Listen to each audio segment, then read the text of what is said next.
Welcome back. It's time for our fourth discussion of the letters of possession. So when we last left off, Christabel had sent Ash a letter telling him she thought they should not write letters anymore. She said, "It might mess with our reputations, and I value my solitude. I must be more than usually careful to remain sufficiently respectable in the eyes of the world and his wife to evade his bad opinions. Do you not think it would be better if we were to cease to correspond?" And now, we see how Ash is going to reply to this very off-putting letter. Just before that, Ash had written a letter in which he confessed to taking a walk in the park right behind her house. Just casually, just creeping casually. Here is Ash's reply. "My dear friend, your letter came as a shock to me, as you must, of course, have foreseen, from its complete contrast with its predecessor, and with the good faith and trust that I had grown and subsisted, I thought, between us. I asked myself, what have I done to alarm you so? And answered myself that I had transgressed the bounds of your delineated privacy in coming to Richmond, and not only in coming, but in writing as I did of what I had seen. I could urge you to take that as a whimsical exaggeration of a curious phenomenon, though it was not. If I thought truly upon reflection, that was the cause of the matter.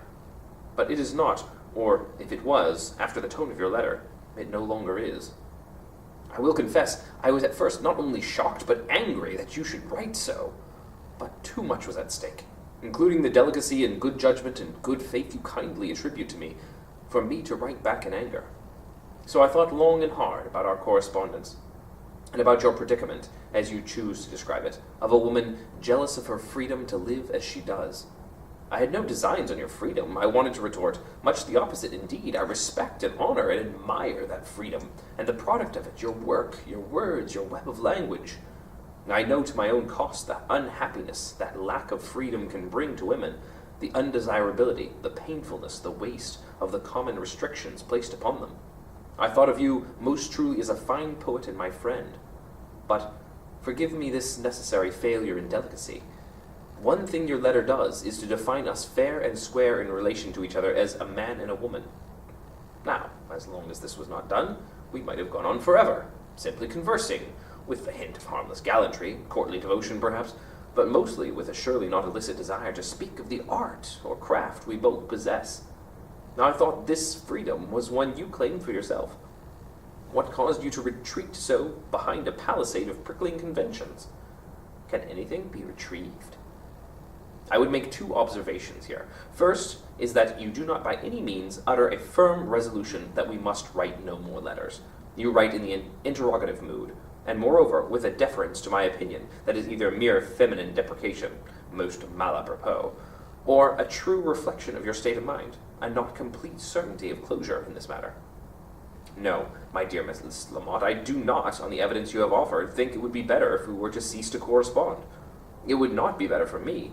I should be most infinitely a loser, and without any gratifying moral certainty that I had done a right or noble thing in renouncing a correspondence that gave me intense delight and freedom, and harmed no one. I do not think it would be better for you, but I am not wholly aware of your circumstances. I am open to conviction. I said I would make two observations. This was the first. The second is that you write, do I go too far, as though your letter was in part dictated by the views of some other person or persons. I say this most tentatively, but it is very striking. Some other voice speaks in your lines.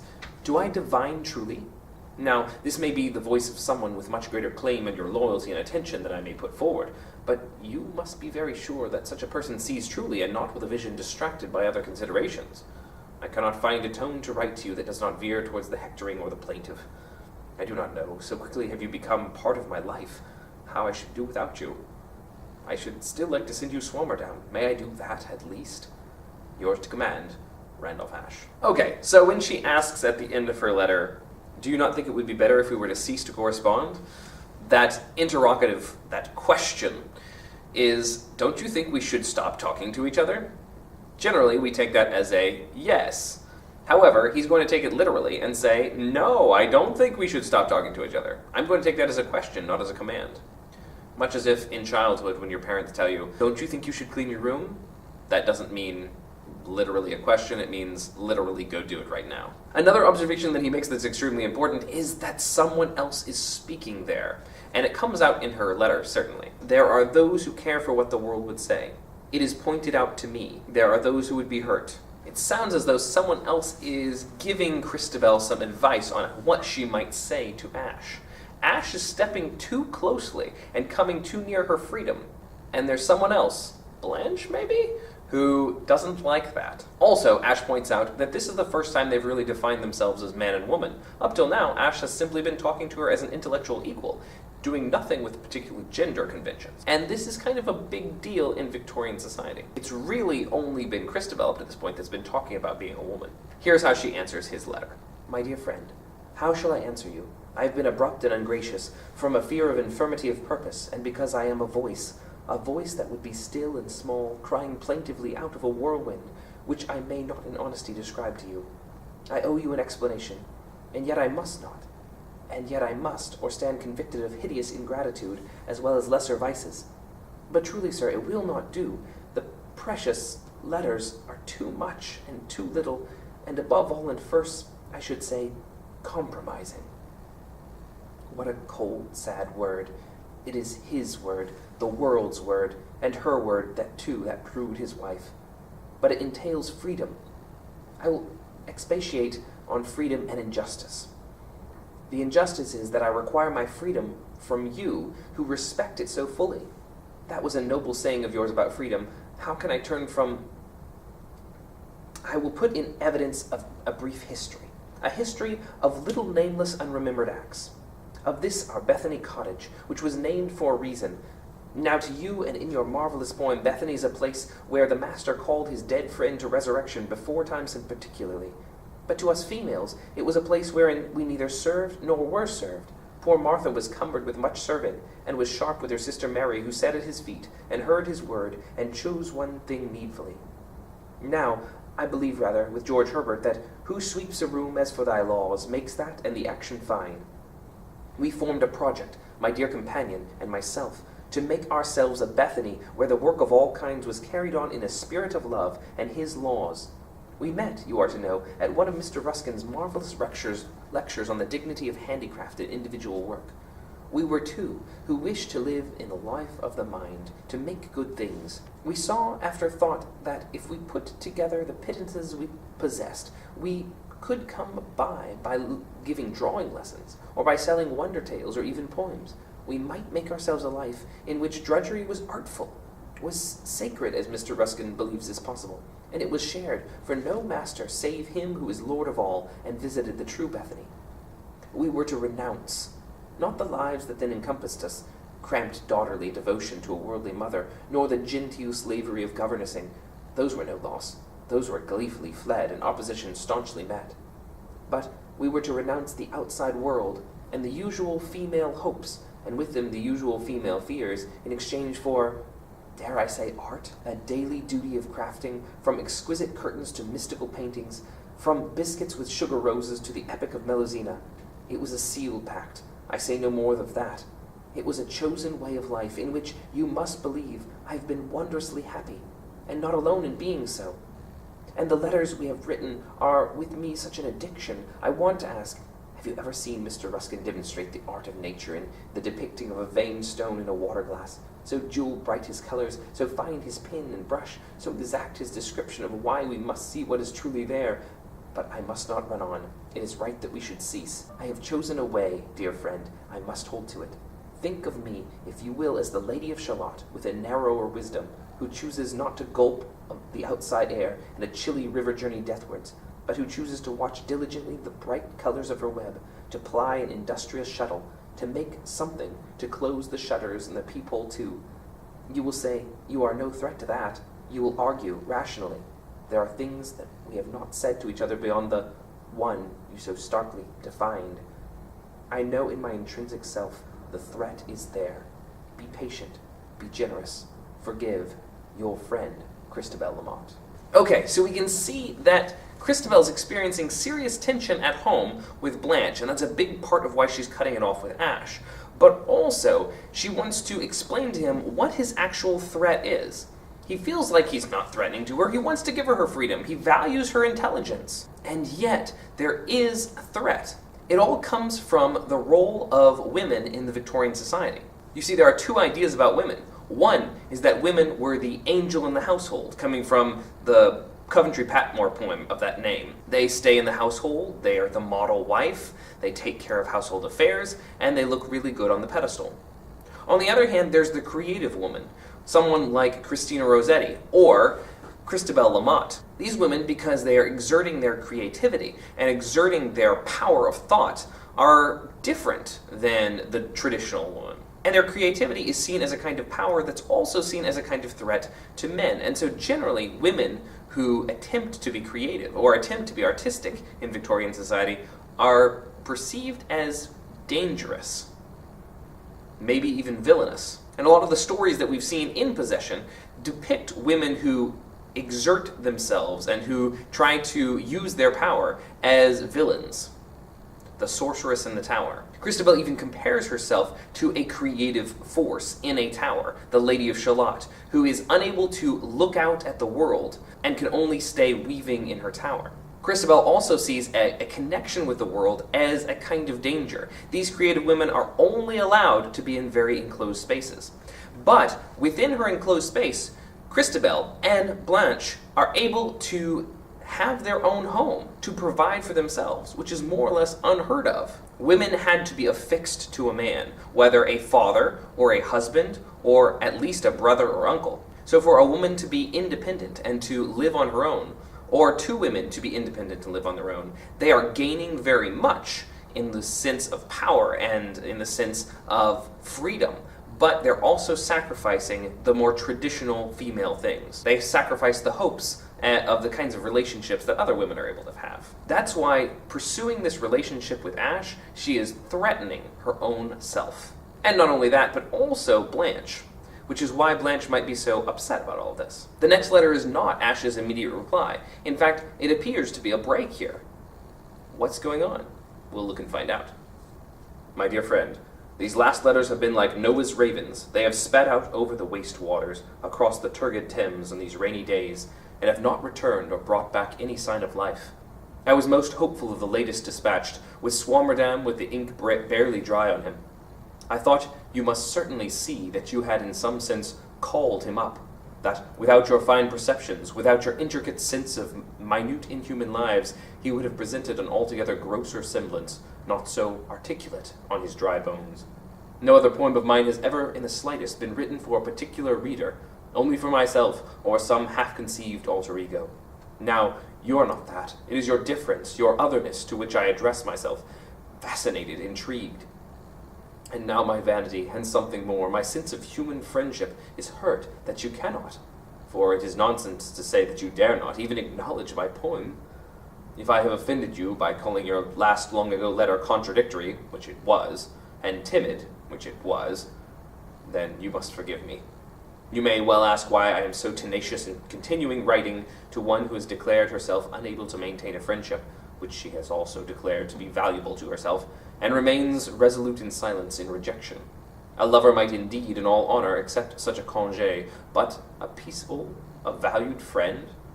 It is not as though I ever breathed or scribbled or scratched the faintest hint of an improper attention. No, if things were otherwise, ah, well then. No, your eyes, which I know to be bright, may peruse. No, all was straightforward for my honest thoughts, which are closer to my essential self than any such nonsensical gallantry. And this you cannot support? And why am I so tenacious? I hardly know myself. For the sake of future Swammerdams, it may be. For I see that I had insensibly come to perceive you, mock not, as some sort of muse. Could the Lady of Shalott have written Melusina in her barred and moated tower? Well, you will say, you are too busy writing the poetry itself to require employment as a muse. I had not thought the two were incompatible. Indeed, they might even be thought to be complementary. But you are adamant. Do not be misled by my mocking tone. It is all that seems to come. I shall hope against hope that this letter is the dove which will return with the hoped-for olive branch. If not, I shall cease to bother you. Ever yours most truly, R. H. Ashe. So, we discover that there's a few letters missing in there. What happened? This is Ashe's last try. He's sending one more letter to plead with her to please respond. And apparently he also sent the Swammerdam poem that he promised so much earlier. What happened? Well, we have to read Christabel's letter to find out. Dear Mr. Ashe, This is not the first time this letter has been embarked on. I know neither how to start nor how to proceed. A circumstance has arisen. No, I know no longer how to write, neither, for how could a circumstance arise, or what appearance might such a creature bear? Dear sir, your letters have not reached me for a reason. Not your ravenous letters, nor yet, to my most infinite loss, your poem. I fear, I know indeed, but with all but ocular proof positive, they have been taken. Today I happened to run a little faster to greet the postman. There was almost a papery tussle. I snatched. To my shame, to our shame, we snatched. I ask you, I beg you, I have told you the truth, do not condemn. My honor was being guarded, and if I do not exactly share the conception of honor which prompted the zealous carefulness, I must be grateful, I am. But to stoop to theft... Oh, sir, I am torn by contrary emotions. I am grateful, as I have said, but I must be very angry to have been so deceived, and angry on your behalf, for though I might have thought it best not to answer those letters, no one else had the right to interfere with them, whatever the motive. I cannot find them. They are torn to shreds, I am told, and Swammerdam with them. How shall that be forgiven? And yet, how may it not? This house, so happy once, is full of weeping and wailing and black headache, like the painful pall. Dogtray slinks to and fro. Monsignor Dorato is silenced, and I pace up and down and ask myself to whom I may turn. And think of you, my friend, the unwitting cause of so much woe. It is all misapprehension, I know. I no longer know what was right and wrong about the original step to discontinue the writing. If it was to safeguard domestic harmony, that is now most thoroughly jangled, out of tune and harsh. Oh, dear friend, I am so very angry. I see strange fiery flashes before my drowned eyes. I dare not write more. I cannot be sure that any further communication of yours will reach me intact, or at all. Your poem is lost. And shall I give up so, I who have fought for my autonomy against family and society? No, I will not. In the known risk of appearing inconsequential, tergiversatory, infirm of purpose and feminine, I ask you, is it possible for you to walk in Richmond Park? When shall I say? You will be occupied any day the next 3 days at about 11 in the morning. You will urge that the weather is inclement. These last few days have been fearful. The water's been so high.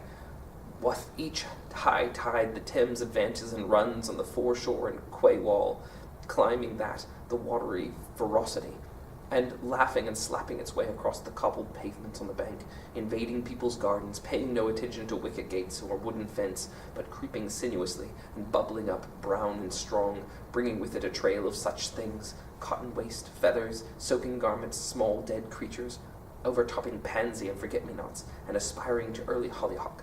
But I shall be there. I shall step out with Dogtray. He at least will thank me wholeheartedly. In solid boots and armed with an umbrella, I shall enter by the Richmond Hill gate of the park, and perambulate near there, if you should choose to come. I have an apology to make that I wish to make in person. Here is your olive branch. Will you receive it? Oh, the lost poem. Your true friend. So, the drama really begins. Earlier, Blanche would talk to Christabel and try to talk her out of writing all of these letters. But as Christabel seemed to persist, Blanche finally took it into her own hands to intercept the mail. She's been taking Ash's letters and hiding them, or destroying them. And now, when Christabel happens to see this one last letter and rescues it, she is so very angry that she breaks her promise to keep her distance from Ash. Up till now, Christabel had put up the shield, which was her solitude, not letting Ash anywhere physically near, but at least just writing all these ideas to him. But now she's actually going to go on a walk with him and see him in person, partially because she can't depend on the mail getting to her anymore, and also in part because she wants to offer him something back.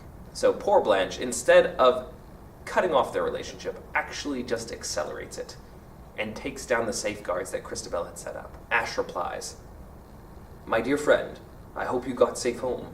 I watched till you were out of sight, 2 determined little booted feet and 4 loping gray clawed ones, setting up small fountains as you went, without once looking back. You at least did not do so, but Dogtray once or twice twisted his gray head, I hope regretfully. How could you deliberately mislead me so? There I was, looking diligently about me for a King Charles Spaniel, or milky, sharp, small hound, and there were you, quite overwhelmed and half hidden by a huge, gaunt, grey creature out of some Irish fairy tale, or northern saga of wolf hunting. What else have you so mischievously misrepresented to me? My idea of your Bethany house revises itself daily now. Eaves shift, windows laugh and lengthen, hedges advance and retreat. It is all a perpetual shape-shifting and adjustment, nowhere constant. Ah, but I saw your face, even if only in flashes, under the dripping brim of a bonnet and the arching shadow of that huge and most purposeful umbrella. And I held your hand, at the beginning and the end. It rested in mine, with trust, I hope, and believe. What a walk, and what a wind, never to be forgotten. The clashing together of our umbrella spines as we lean to speak, and their hopeless tangling, the rush of air carrying our words away, the torn green leaves flying past, and on the brow of the hill the deer running, and running against that laboring, mounting mass of leaden cloud. Why do I tell you this, who saw it with me? To share the words too, as we shared the blast and the sudden silence when the wind briefly dropped. It was very much your world we walked in, your watery empire, with the meadows all drowned as the city of Is, the trees all growing down from their roots as well as up, and the clouds swirling indifferently in the both aerial and aquatic foliage. What else can I say? I'm copying Swammerdam for you again, a problematic labor, as I keep discovering small defects, some of which I mend and some of which merely make me anxious. You shall have him next week. Next week we shall walk again, shall we not? Now it is very clear to you that I am no ogre, but only a mild and somewhat apprehensive gentleman. And did you find, as I did, how curious, as well as very natural it was that we should be so shy with each other, when in a papery way we knew each other so much better? I feel I have always known you, and yet I search for polite phrases and conventional inquiries. You are more mysterious in your presence, as I suppose most of us may be, than you seem to be in ink and scribbled symbols. Perhaps we all are so. I cannot tell. I will not write more now. I have addressed this as requested to the Richmond Post Restant. I do not wholly like this subterfuge. I do not like the imputed shady dealing of such a step. I find it inhibiting. Nor can you, with your quick moral discernment and your proud sense of your own moral autonomy, find it all at all easy. Can we not think of something better? Will the urgency diminish? I am in your hands, but unquiet. Let me know, if you are able, that you have received this first waiting letter. Let me know how you are, and that we may meet again soon. My respects to Dog Tray. And so he comments upon their walk in the park, and also we discover that now that the mail is unsafe, he's going to send it to a post box. But sending mail to a post box makes their relationship feel a little bit more shady, and that makes him uncomfortable. After all, everything in the past could be sort of explained away as just being a good friendship. But now they're walking together, holding hands, at least in pardon and friendship, and then sending secret mail to a secret post box. It makes the whole of their relationship feel a bit more complicated. Christabel replies, My dear friend, your letter came safely. Your word of subterfuge hit home. I will think. There are veils and whirligigs of hindrances. I will think, and hope I may come up with more than a headache. I shall not easily forget our shining progress across the wet earth, nor any word you said, not the most courteous nothing, nor yet the moment snatched to speak truth and justice about the future life. I hope you may be convinced that Mrs. Lee's seances are worthy of your serious consideration. They bring such unspeakable comfort to the deeply grieving. Last week, a Mrs. Tompkins held her dead infant on her knees for upward of 10 minutes. His very weight, she said, his very curling fingers and toes. How can mother love be mistaken? The father, too, was able to touch the soft curls of this brief returned being. There was, too, glancing unearthly light, and a ghost of a sweet perfume. It is most true, as you say, that embodied, I had almost written, conversation, unsettles the letters. I know not what to write. My pen is reluctant. I am overawed by your voice, in truth, by presence, however taken. Shall we see each other again? Will it do good or harm? Dog Tray, who sends his respects, knows it will do good, and I know nothing. So let it be Tuesday. If you come not, I will look at the post restant, where I stand beside seamen's wives and fashionable creatures, and a dour tradesman whose face creases to thunder when nothing is produced for him. I long for Swammerdam, your true friend. And so their relationship gains in complexity. And now they are going to go start taking walks together, which will change the nature of their letters some. What will happen next? We will see in the next installment.